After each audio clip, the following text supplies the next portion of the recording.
নমস্কার বন্ধুরা, সবাই কেমন আছো? আশা করি ভালোই আছো। আমিও খুব ভালো আছি। তো আজকে আবারও একটা রেসিপি নিয়ে চলে এসেছি তোমাদের সঙ্গে শেয়ার করব বলে। আজকে একদম দেখো, গরম গরম চায়ের সঙ্গে বা স্যালাডের সঙ্গে যেরকম খুশিভাবে তোমরা খেতে পারো।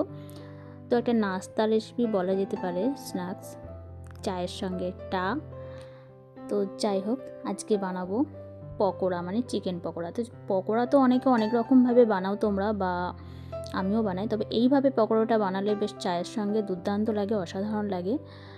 বা বাড়িতে হুট করে কেউ এলে এইভাবে যদি বানিয়ে দাও তাহলে কিন্তু বেশ ভালো লাগে।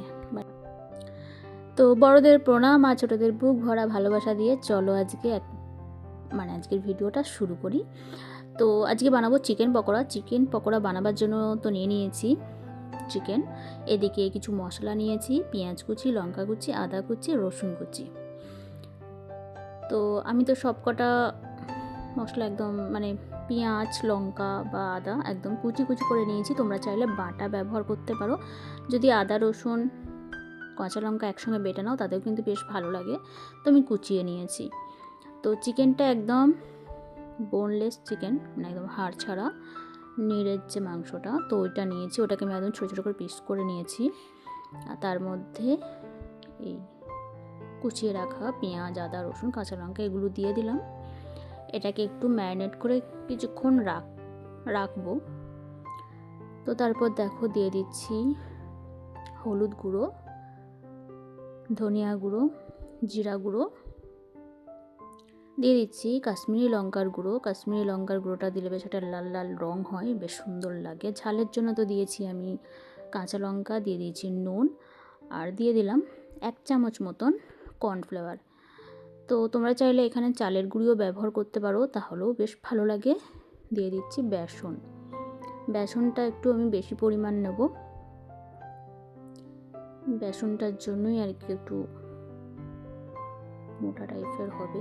তো যাই হোক, দেখো সব কটা মশলাকে আমি দিয়ে দিয়েছি। দিয়ে দিলাম উপর থেকে সামান্য পরিমাণ তেল, দিয়েছি সর্ষের তেল।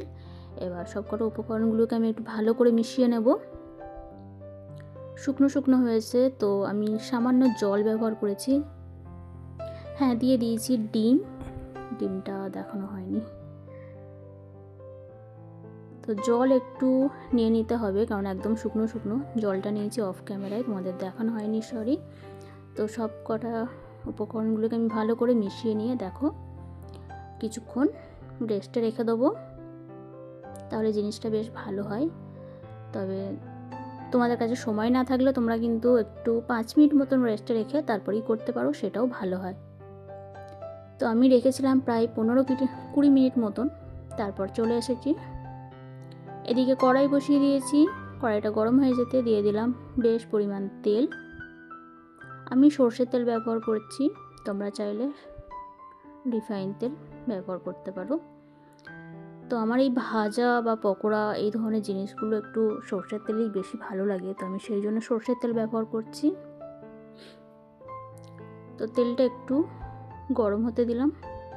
আমার পুরনো বন্ধুরা তো আছোই আমাকে সাপোর্ট করার জন্য, ভালোবাসা দেওয়ার জন্য। তোমাদের এত এত ভালোবাসা, সাপোর্ট, আশীর্বাদে আজ আমি এত দূরে পৌঁছেছি। তোমাদেরকেও অনেক অনেক ভালোবাসা, অসংখ্য ধন্যবাদ। এইভাবে পাশে থেকো, সাথে থেকো।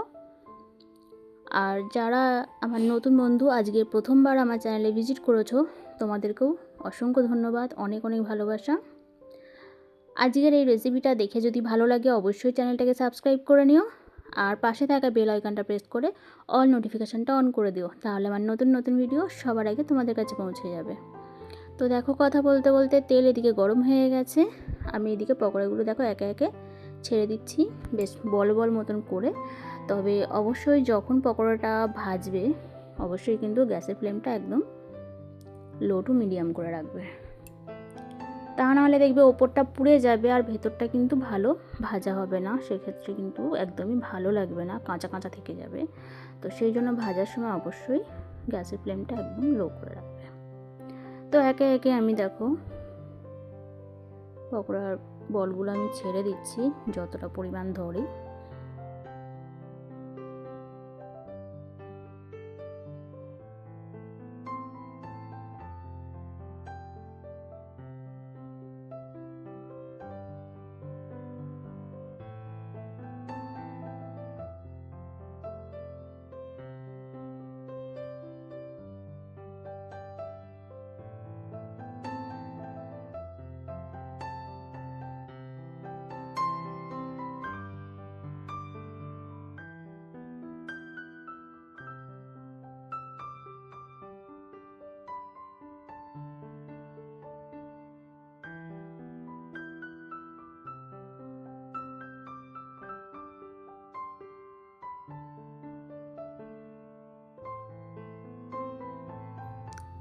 পাশটা একটু জায়গা আছে, সেটা একটু খুন্তির সাহায্যে একটু ফাঁকা করে নিয়ে ওখানেও একটা দিয়ে দিলাম বলস চিকেনের।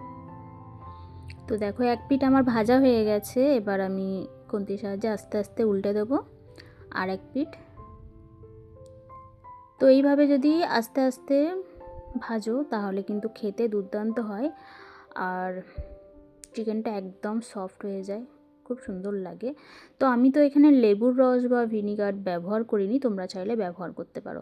কেননা আমি তো একদম গ্যাসের ফ্লেমটা লো করে ভেজেছি, যার জন্য চিকেনগুলো একদম সিদ্ধ হয়ে গেছে আর খুব সুন্দর হয়েছে, কাঁচা একদম ছিল না, অসাধারণ হয়েছে। তো এক পিঠ হয়ে গেছে, আর এক পিঠ আমি উল্টে দিলাম। এটাও ওই একইভাবে ভেজে নেব, আর হয়ে যাবার পর তারপর আমি একটু গ্যাসের ফ্লেমটা হাই করে দিয়ে তুলবো। কারণ গ্যাসের ফ্লেমটা যদি আমি হাই করে দিয়ে তুলি তাহলে যে গায়ে যে তেলগুলো থাকে তেলটা ঝরে যায়, খুব একটা তেল টানে না।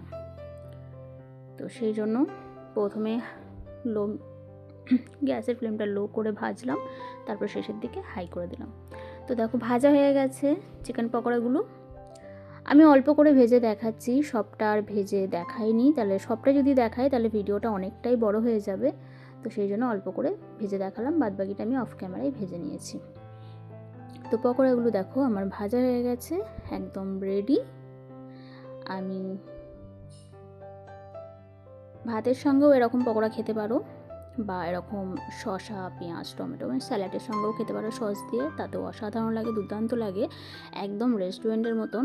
একবার অবশ্যই বানিয়ে দেখো, বা চায়ের সঙ্গেও কিন্তু অসাধারণ লাগে। গরম গরম চা কফি সঙ্গে এরকম পকোড়া জাস্ট জমে যায়, আর কিছু চাই না। তো দেখতে এত সুন্দর হয়েছে, খেতেও কিন্তু অসাধারণ হয়েছে, ভেতরটাও একদম সফট ছিল, খুব সুন্দর। তো আজকের ভিডিওটা তো এতটুকুই।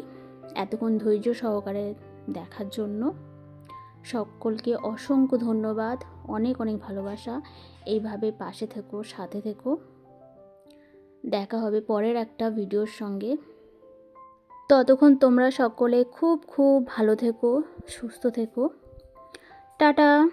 আবারও একবার বলে দিচ্ছি, হ্যাপি নিউ ইয়ার 2026, সবার যেন খুব খুব ভালো কাটে।